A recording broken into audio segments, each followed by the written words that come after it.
welcome to this week's video. For this week, I thought I would do that book tag challenge that was around like a while back, when that Netflix show was on. What was her name?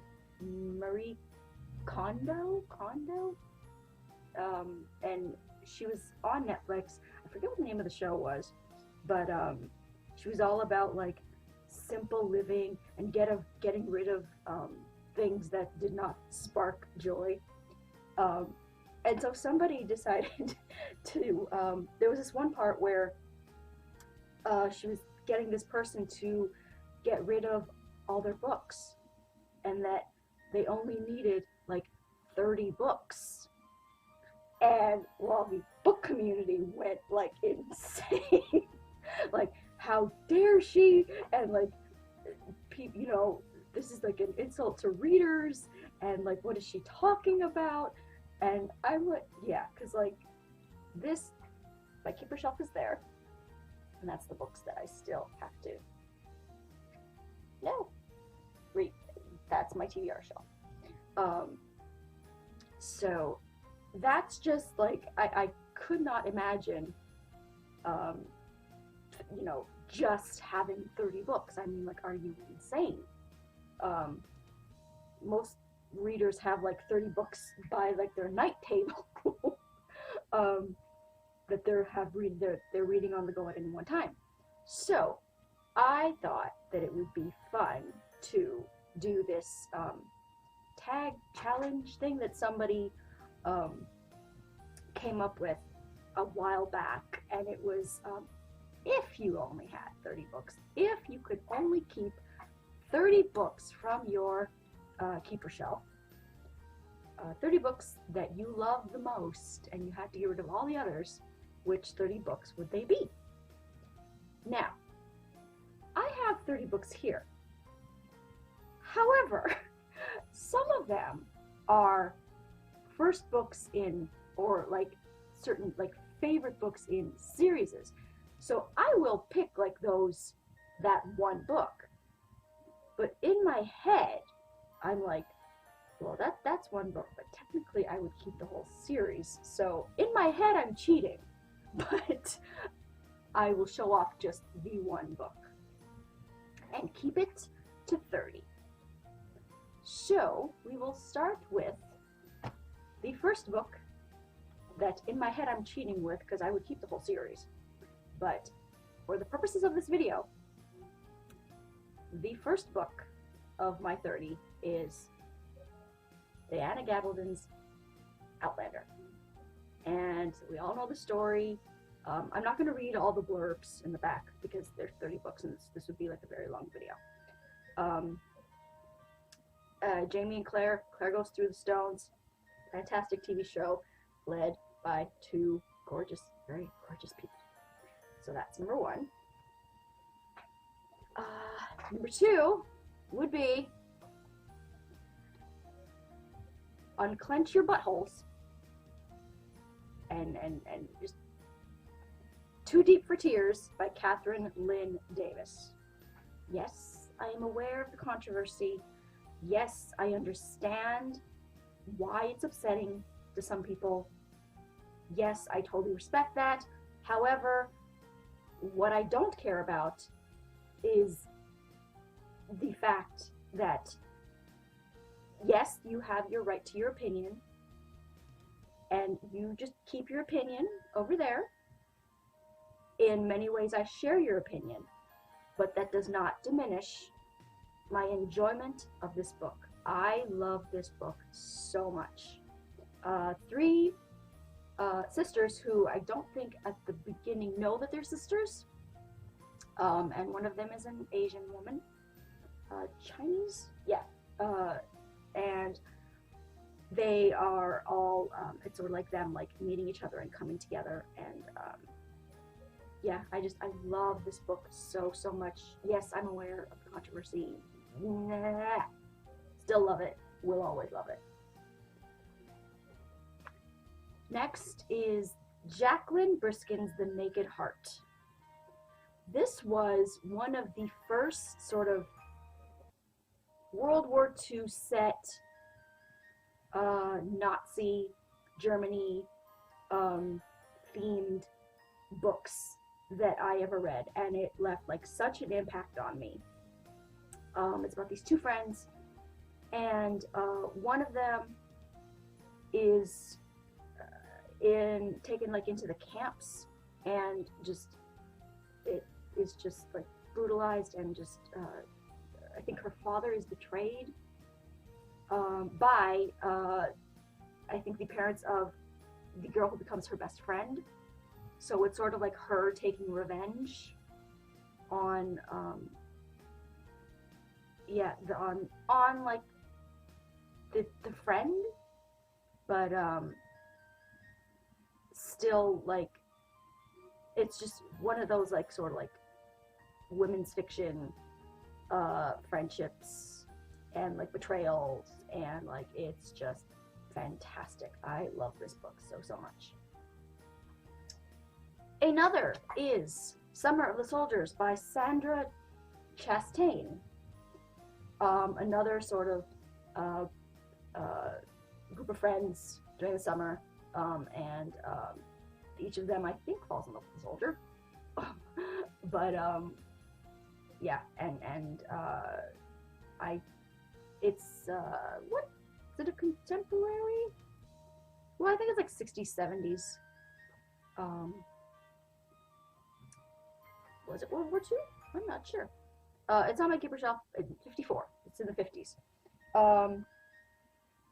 So yeah, one of my very favorite books. There's again there's friendships, there's betrayal. It's all soapy, good, crazy sauce. Next one is, I'm gonna pronounce this wrong. Celeste DeBlaze's Wild Swan. And I believe that this is a series, but I don't think I've read the whole series, so I'm not technically cheating when I pick this first book in the series, but yeah, of course, it's her covers that I love. Yeah, Wild Swan. I think she is a young girl who is either she is like sent to live with this family and falls in love with the son, or it's the boy comes to live with their family. But either way, it's the son is, either like not approved or not appropriate, and it's sort of like a forbidden love kind of thing.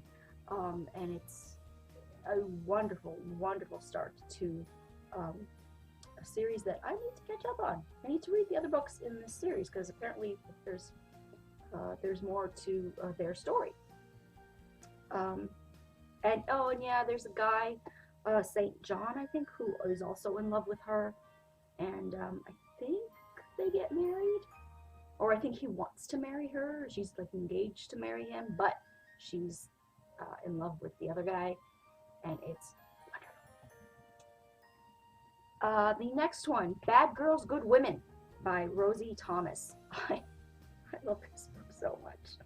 Again, two friends growing up, making something of themselves. They leave their lives and go to, I think it's London?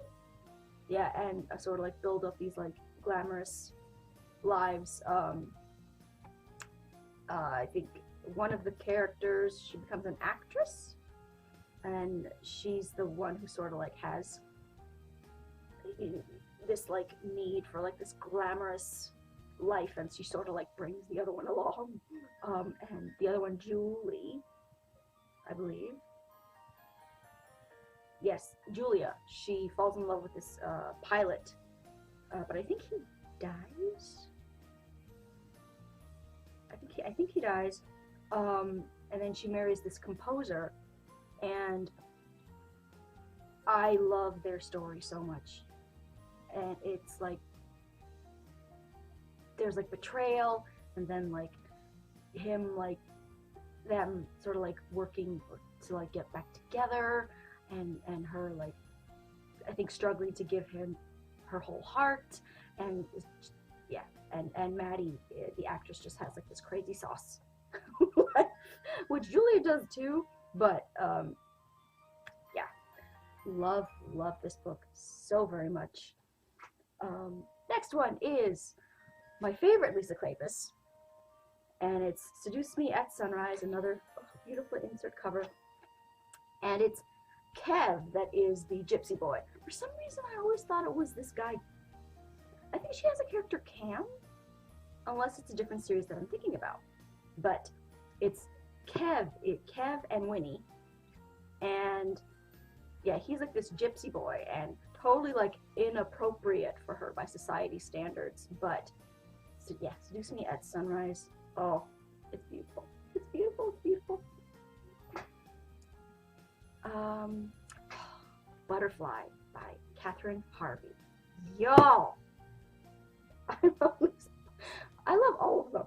I was gonna say that. I love all of them, but I'm gonna keep saying I love this book. Girl Rachel. I think her name is Rachel. She's poor, grew up in a trailer park, and she runs away from home and gets hooked in with this guy who like promises to like take care of her, but what he actually plans on doing is bringing her into his he's actually a pimp, and bringing her into his world of prostitution, and gets her pregnant, and I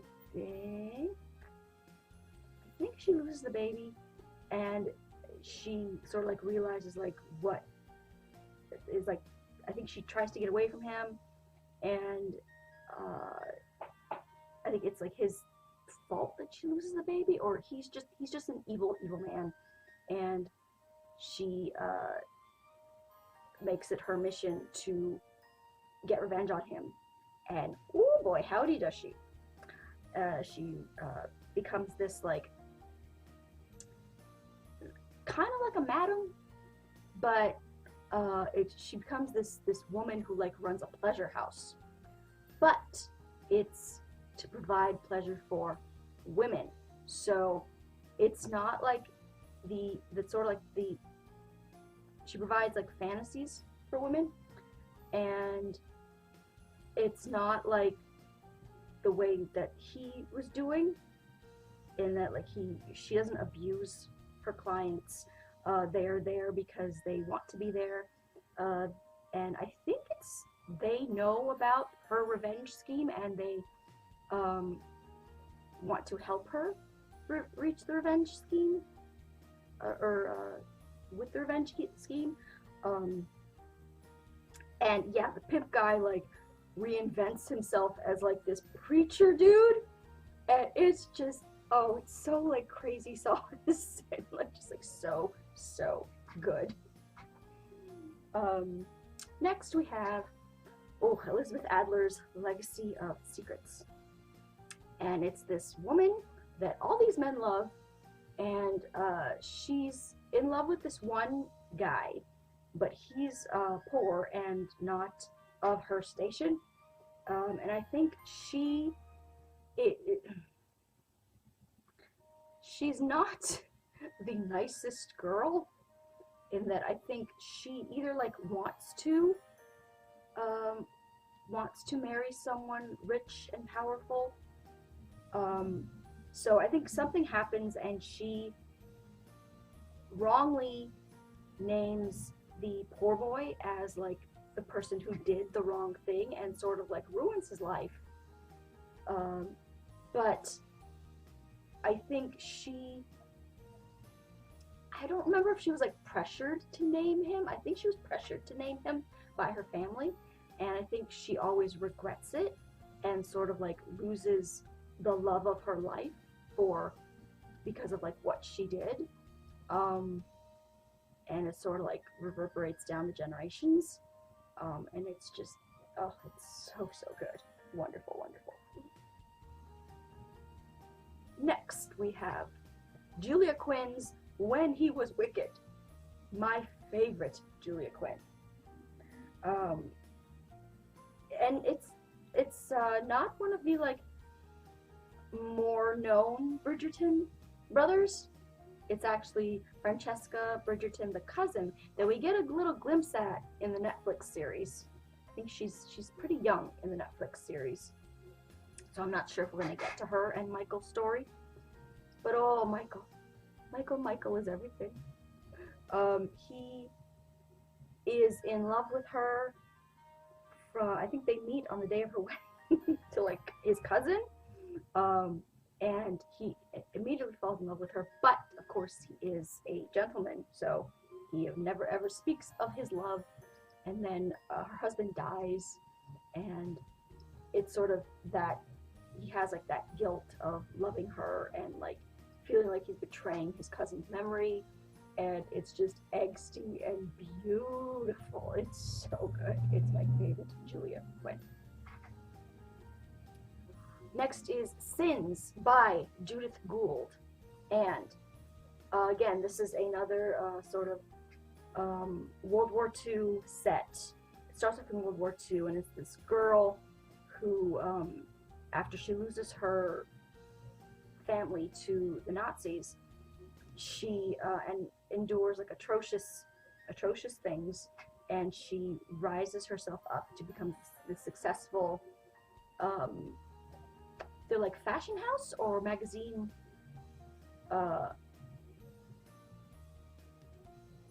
she either becomes like a fashion designer or a magazine editor. It's one of those, and it was a mini series, I think, in the early 90s.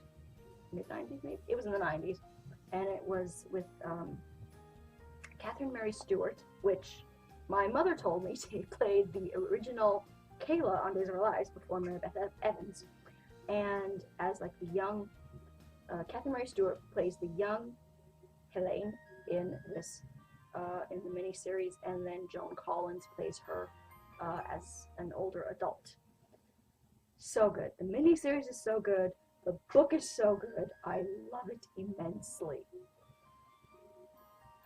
Ooh, that's gonna fall. That's gonna fall. Let's start a new pile. Okay. The next, of course, along with the beginning of Outlander, I am cheating and including in my mind the entirety of this series. And I could not have my 30 books not include The Bronze Horseman by Paulina Simons. A exquisite story about a young girl in Russia during World War II. We have a theme here. I love my World War II books, World War II fiction. A young girl, World War II, falls in love with a American masquerading as a Russian soldier. But there is, her sister is in the picture, because when she falls in love with this boy, with this man, neither of them are aware of the fact that he is dating her sister. So that becomes a angst fest of epic proportions. And there's the fact that he's hiding his identity, and then there's his best friend who knows his real identity, and his best friend is a slime ball, Dmitri. He is a slime ball, and uses everything he knows, like against Alexander, the American posing as a Russian soldier, to get things that he wants, to get like promoted higher in the ranks, to get Tatiana, the heroine, even though she puts a kibosh on that pretty early, even though like she doesn't admit that she's in love with Alexander. She cuts off Dmitri pretty quickly and is like, I'm just not that into you. Sorry. But yeah, it's beautifully painful. Oh my god, this book is so painful. There go the books. There went the pile. Yeah, Bronze Horseman.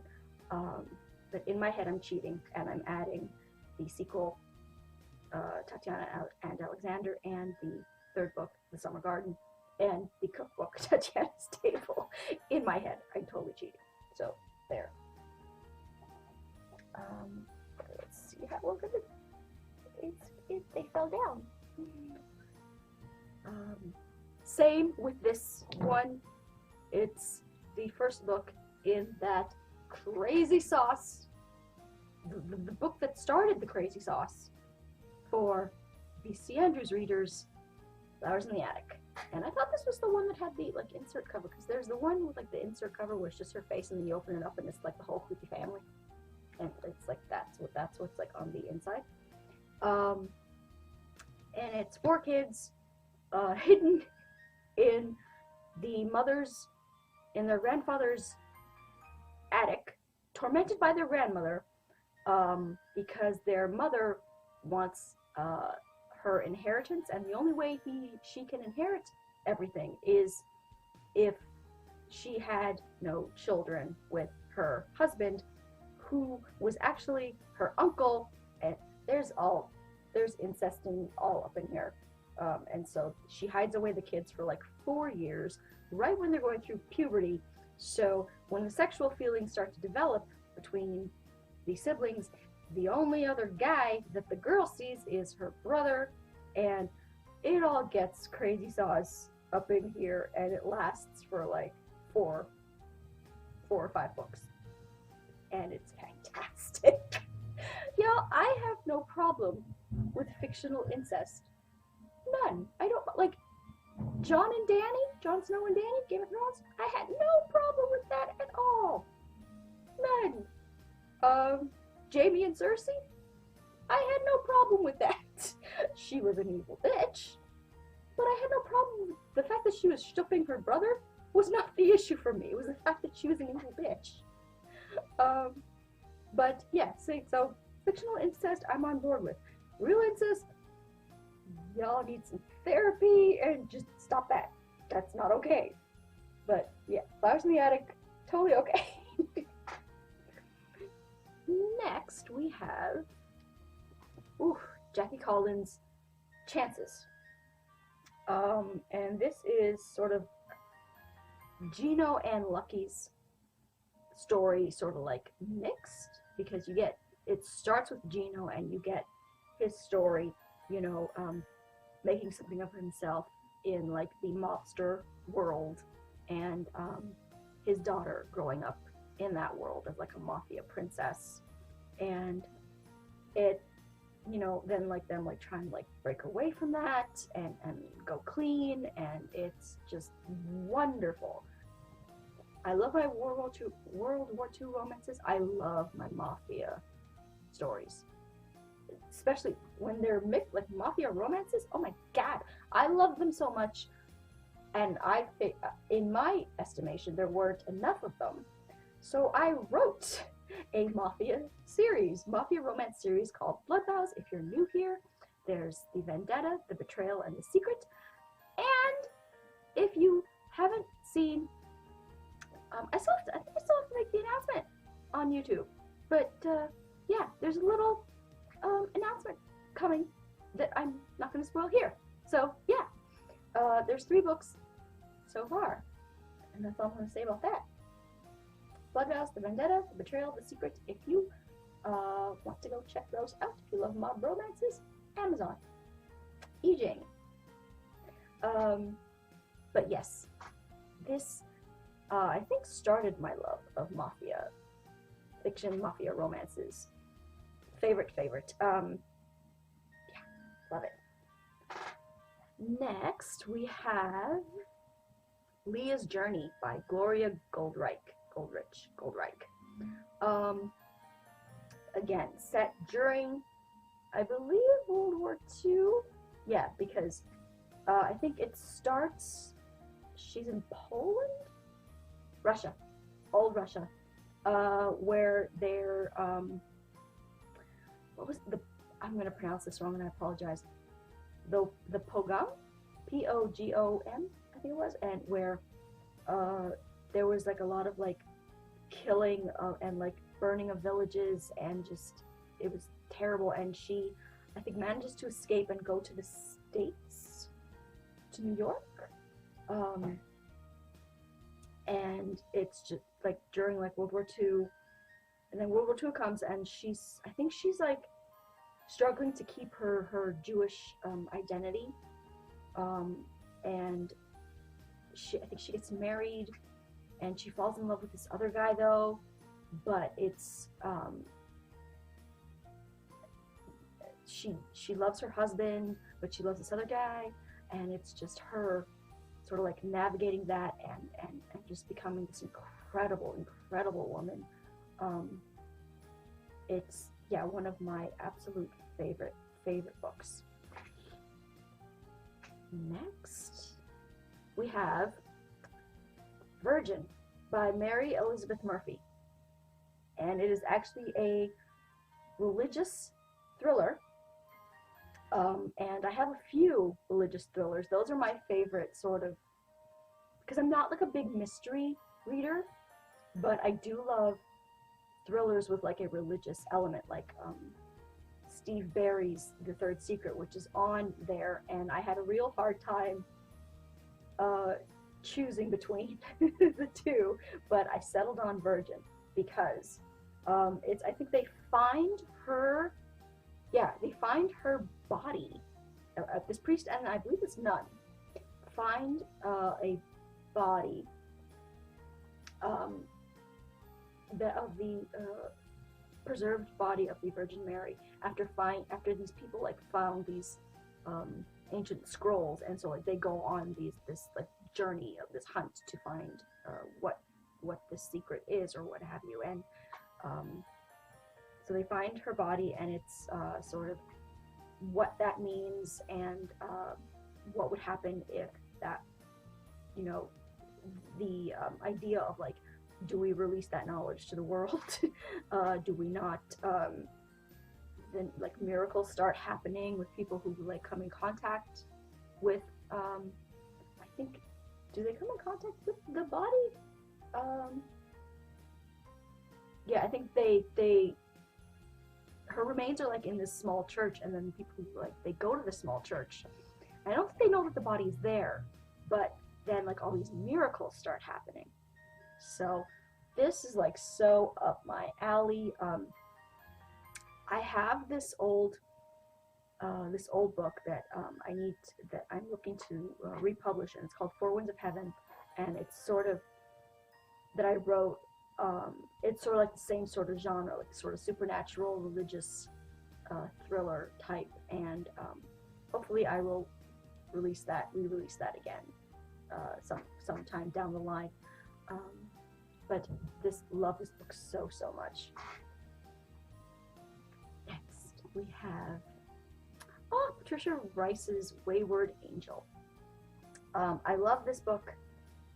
The hero's name is Pace, which in my head I always call him Pacey because who doesn't love Pacey from Dawson's Creek? If you don't love Pacey from Dawson's Creek, I don't even want to know you. I don't want to, like, no. I'm sorry, just no.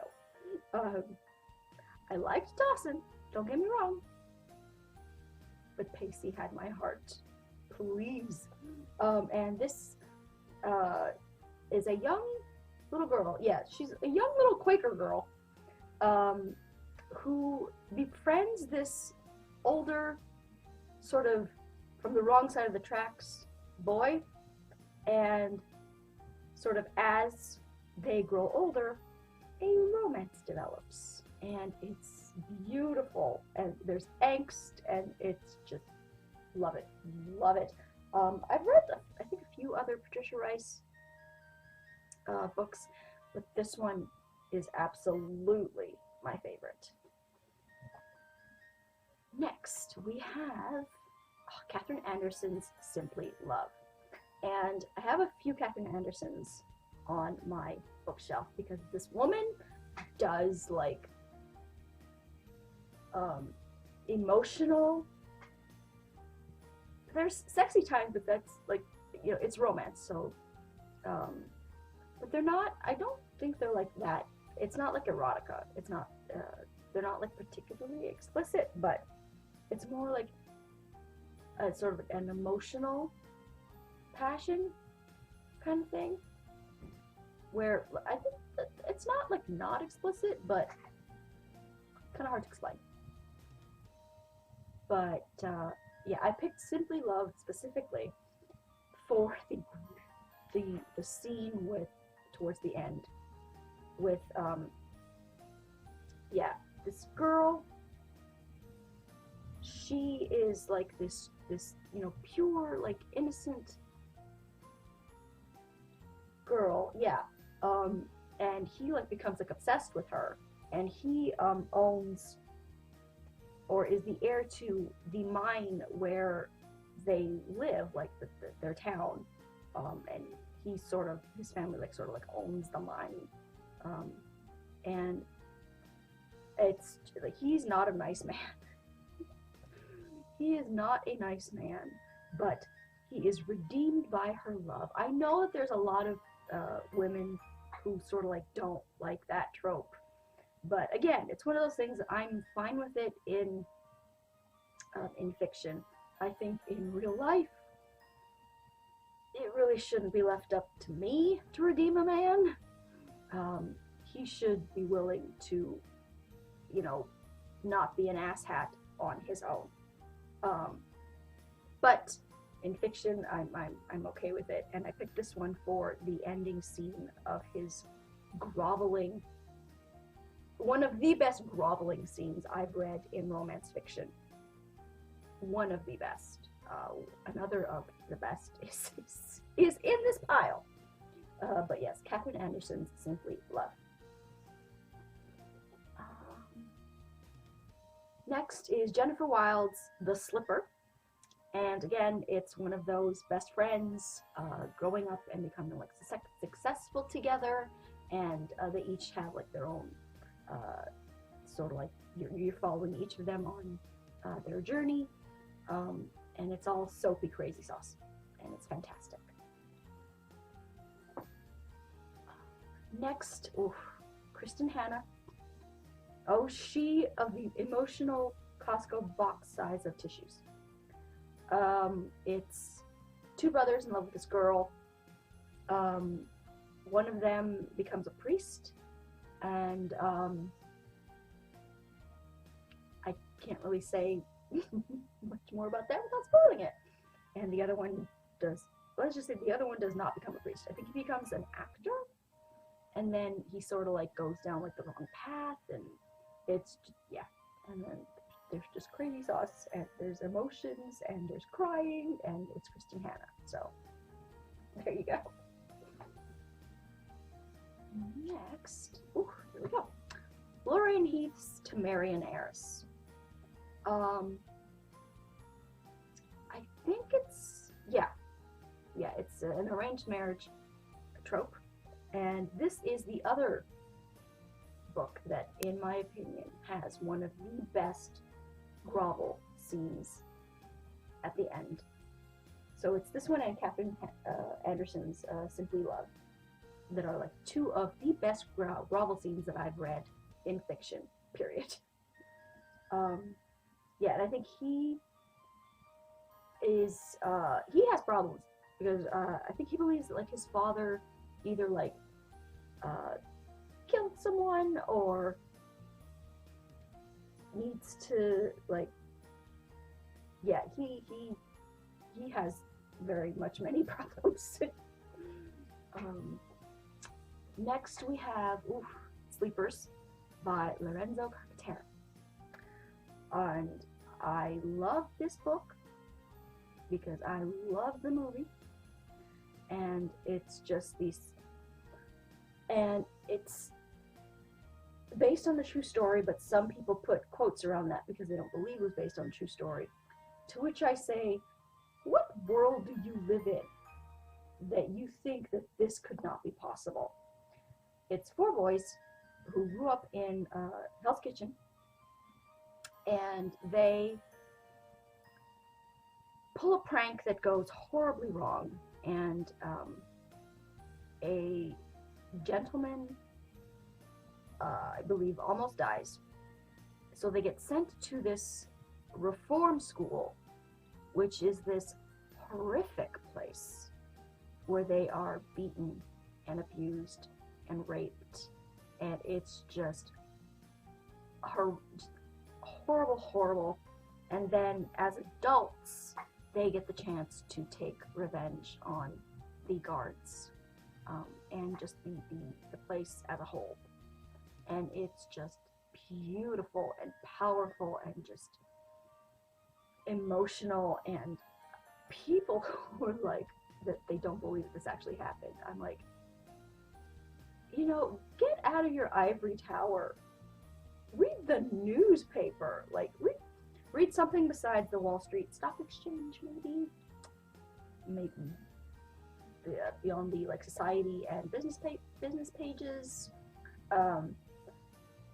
and talk to people in like poor communities and ask them if they think that this could or could not have happened. I mean, just who are you kidding that this couldn't have happened? That's all I have to say about that. The next one is Eileen Googe Gouge, Garden of Lies. Epic soapy crazy sauce. Woman gives birth to 2 girls, and I don't remember why, but she can't keep both of them. So they get separated, never knowing about each other, and they become adults and follow like their own life paths, and unfortunately end up falling for the same man. And that's what sort of brings them together. And then stuff gets revealed. The Garden of Lies gets revealed. And it's fantastic, soapy, melodrama, crazy sauce, all the things. Next, we have Danielle Steele's Zoya. And it was a toss-up between this one and the only other Danielle Steele I have on my keeper shelf, which is Star. And I picked this one because it's about this Russian girl, and it starts in like, or is set like around like World War II, and she falls in love, I believe, with this American soldier. Fantastic miniseries with Melissa Gilbert and Bruce Boxleitner, who I believe at the time was her husband. I think they were married at the time in real life. And it's sort of her building this empire, this jewelry empire. Love this book so much. Love the miniseries so much. Cannot recommend enough. Danielle Steele is a hit or miss for me because she has a tendency to tell things that are happening as opposed to like showing and like drawing the reader in. She's more of like, and then they went here, and then like, you know, they had a joyful reunion, and instead of like letting you experience the joyful reunion, for example, and yeah, there's some like scenes where like she, you know, lets the reader in, and like you're experiencing the things sort of like as they happen, but her writing style is not really like that. And I wish it was more like that. But the plots are like pure melodrama, crazy sauce, romance. Sometimes the plots are strong enough that I'm okay with that, and that is the case with Zoya and Star, which was a miniseries with Jenny Garth from 90210. So definitely recommend that one as well. But we're not talking about that one. I'm not going to cheat. It's Danielle Steele's Zoya is my pick. Next is T-Rose by Jennifer Donnelly. Lovely series, apparently. I don't know if it's a series of like the same characters, but I know she has another book called White Rose or some such. I have to check that out and see if it's like the same characters, like their story continued, or if it's a new set of characters. But this one, I believe, she is she falls in love with this boy, and they're in love and they're all happy, and then her father dies, and I think she sees what happened. She sees that I believe like the boss is responsible for her father's death. So I think she has to leave. She has to run away, and leave the man that she loved behind. And she builds this tea empire, and it's beautiful. It's, again, melodrama, crazy sauce, all the things, beautiful.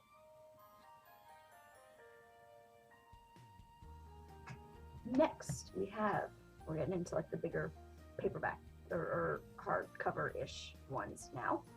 One last little like trade paperback is, or not necessarily, I don't think this is trade paperback, but it's a soft cover. Roses by Leahs Journey. Beautifully written story about two families, I think plantations, that are they? Is it a rose company or is it oil? Timber. Two families, and they sort of like own the town. But they are, I believe they're enemies, because something like in the beginning, this guy betrayed that guy, somebody's grandfather betrayed somebody's grandfather,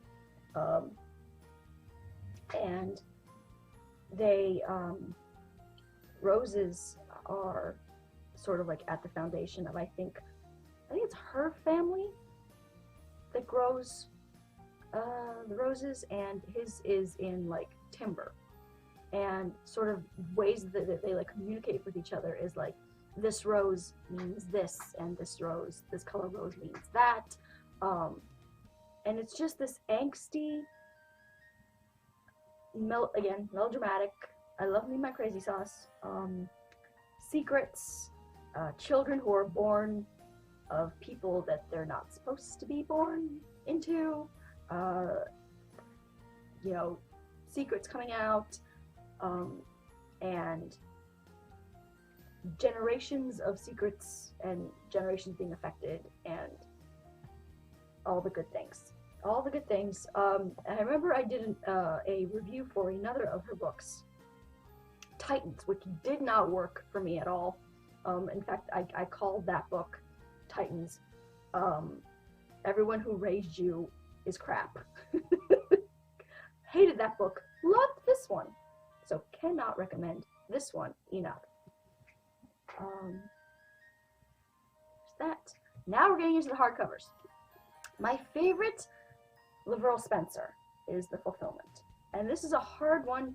This was a hard one to pick because I have so many of her books on my keeper shelf. And I was torn between this one or Twice Loved.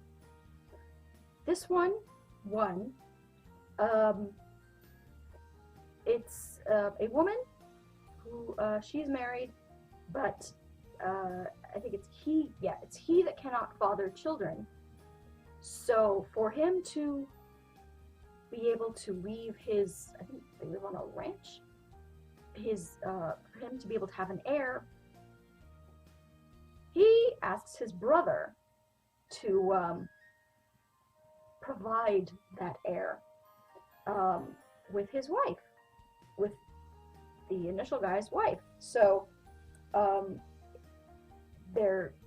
it's sort of, she then becomes torn between her duty married to this man, but falling in love with the brother, who is trying to give them an heir.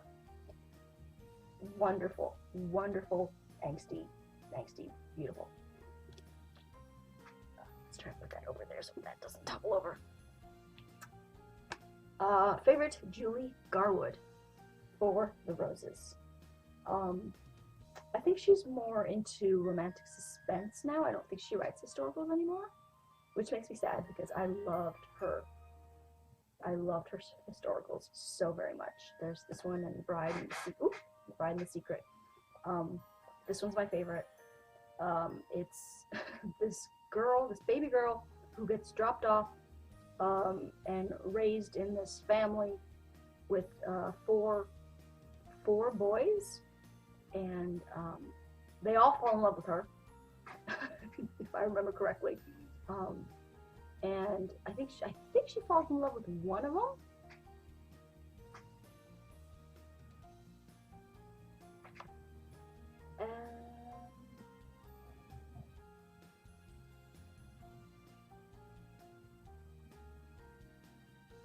Yeah,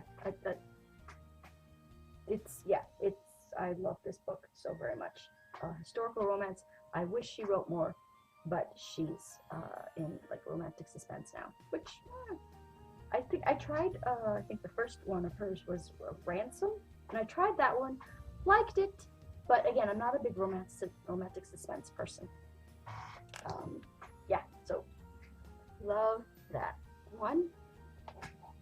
The next one is Days of Eternity, a novel by Gordon Glasgow. And this is one of the best romances that I've read written by a male. Normally, and I'm sorry, but normally men not so good with the romance. I mean, I think like Nicholas Sparks is maybe the exception, but he's ruined his books for me by revealing himself to be an utter asshat, and I'm a proponent of, you know, like separating the art from the artist, but I have a lot of like a few Nicholas Sparks on my keeper shelf, which I still love and will always love, even if he's revealed himself to be an asshat. But The Days of Eternity by Gordon Glasgow. It's a World War II set again. World War II set. And she, I think he is like a German Nazi soldier that comes to her village. And they do. I don't remember if they fall in love then, but I remember that there's like some sort of like connection between them. There's some sort of like a compelling connection between them, and he is like horrified by the things that his fellow soldiers have done, and he changes throughout the course of the war, and becomes a priest. And I think she becomes pregnant with his child during the war, and I think gives the child away or raises it to believe that somebody else is his father. And then they find each other again, and he's a priest now. But the love is there still between them, and there's the secrets of what he did during the war, what he tried to stop during the war, sort of like I can't remember exactly how deep into the Nazi regime he got, but I do remember that he comes out of it and changes and becomes a priest because of like the things that he saw during the war, and that changes him and he becomes a good man. And it's one of my absolute favorite books of all time. One of my favorite romances of all time, written by a man, which it's sexist to say, but men are not usually good at writing the romances. They're just not. There are a few exceptions, but in general, and that's what we're speaking right now, they're not so good. And finally, number 30. And in my head, I am totally cheating because I have a whole series in my head of not going to give that away. Never, ever, ever. Not going to happen. But the favorite book in this series, Lover Mine by J.R. Ward. This is John Matthews' story. And John Matthew is a mute, and he's a vampire. And he falls in love with this badass girl, and there is this other, is he a vampire or does he turn? The villain. I can't remember. I think he's a vampire as well. I'd have to go back and read it, but yeah, I believe he's a vampire as well, but he turns into something else. But either way, he is evil, and he torments our John Matthew as a child, as a youngster, and that hatred grows into adulthood as they transition into full adult male vampires, and then the woman that he loves is put in jeopardy, and it's just passionate and badass. And I love that, like, he is first like introduced in like an earlier book as like this young sort of like little orphan boy that is taken in by the band of brothers, and you realize that he is a young vampire in transition, and there's a connection between this young boy and certain other people in the Brotherhood. But I'm not going to say anything about that because I don't want to spoil it for those of you who have not read the series yet, which begins with Dark Lover by J.R. Ward, and that's where the series starts. But my favorite is John Matthews' book, Lover Mine.